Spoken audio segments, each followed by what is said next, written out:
ఆహా, నా మరదల చేతి వంటే వేరస. ఆహా, ఏమే కూర ఎవరుండారు? బాగుందా బాగోలేదా? బాగుంది. ఎవరుండారు? నేనే. నిన్న గోంగూర పచ్చడి ఎవరు చేశారు? ఏ అది కాదు, నువ్వు చేసావా మీ చెల్లి చేసిందా? అది గోంగూర పచ్చడి కాదు, పేడ. పేడ రుచిగా తినేసాను కదే. బతికే ఉన్నావుగా.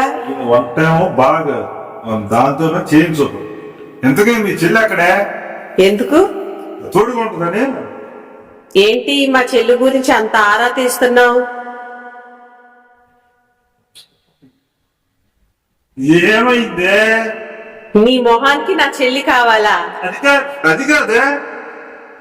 ఆగవే బాబు, బెల్లం ముద్దు మరదలు వద్దు.